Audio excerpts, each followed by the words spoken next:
Hey, welcome back to Pappy Tinkers. Today I'm going to show you how to replace the camshaft sensor on a Dodge 2.4 liter engine. These are the same engines that are in Avengers and a whole bunch of other Chrysler products. You're going to see the lighting change a bunch of times in this video because in the short time it took me to replace this, there was clouds, rain, snow, huge gusts of wind that almost blew the camera over, and then blinding sun. If you've ever been to Ohio in the spring, you already know.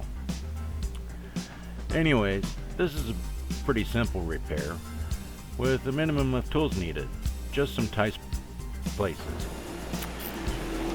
You can see this cover just snaps on and off. Remove it to give yourself a little better light and a little better access. Removing the airbox hose will also give you a little bit more room to see what you're doing, and it helped with a few of the camera views. The sensor is located between the last two runners and the intake manifold on the driver's side.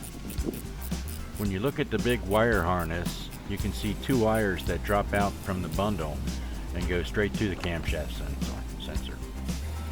It's the simple connector, the one that just needs the little squeeze on the tab and it should pull apart. Again, it's just a little tricky to get your fingers onto.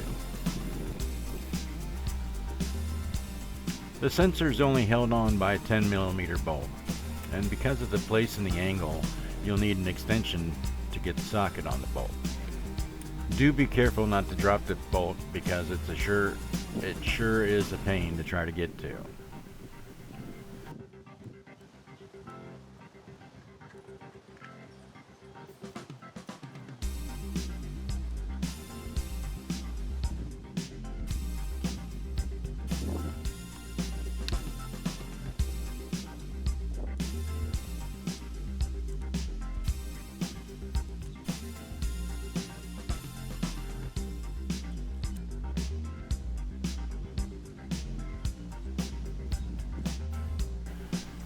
When you get the bolt out, the sensor is only held in by a rubber seal.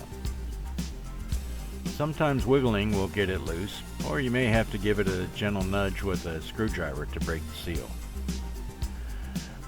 Then you'll have to turn and twist it and kind of make it do acrobatics to get it out of this tight little place. But it will come out, and you don't have to take anything else off. You just need to find the right angle.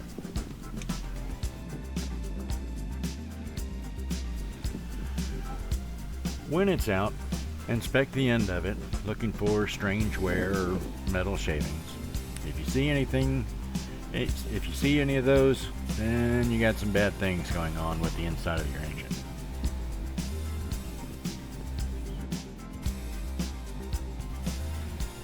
Before installing the new part, compare it with the old one, making sure they look identical. Yours might have a different part number than this one due to different years and options and stuff like that. Oh, and before putting the new part in, take a little bit of motor oil and coat the new rubber seal and the end of the sensor that rides against the camshaft. You'll have to go through the same twisting and turning to get the sensor back into its mounting hole.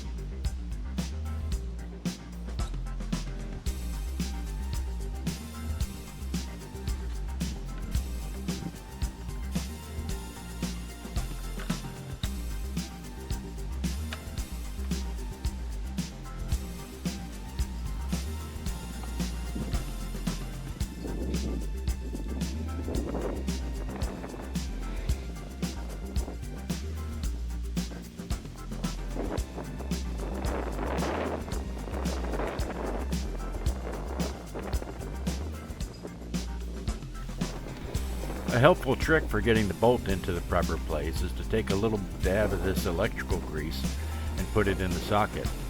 That'll help keep it locked into the socket and make it a little bit less likely to drop. You can also use tape, but I had this stuff handy and I didn't have to go looking for it.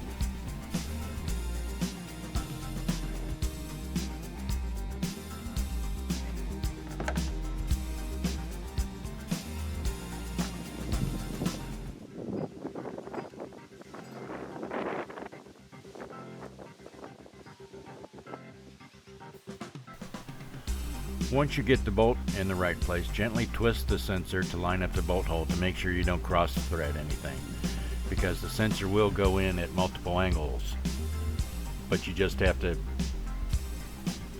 get the bolt holes lined up.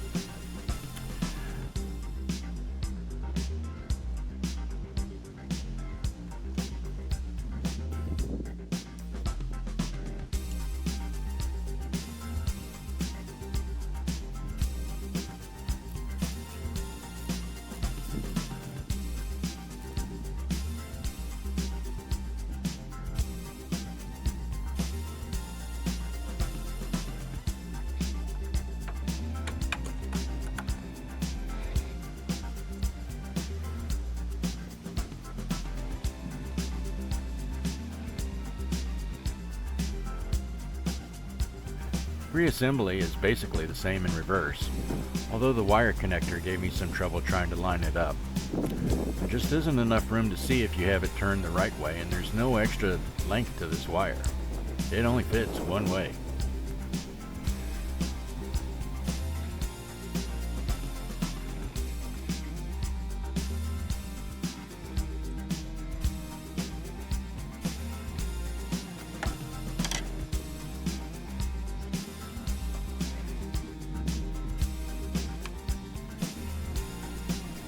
Before going on to the other repairs that my car needed, I started the engine to make sure nothing new was going on and its sensor was actually semi-working. I still had all the other lights on just because I had other issues at this time too. Anyways, I hope this helps you keep your car on the road a little bit longer and makes this a little bit easier repair for you instead of spending big bucks in the shop. The part itself is only like 30 some odd bucks, so I mean, and it's pretty easy. Be sure to look for my other how-to videos, because it seems that I'm always trying to fix something. And thank you guys for watching. If you like this, give me a thumbs up, leave me a comment, and I'll see you next time on Pappy Tinkers.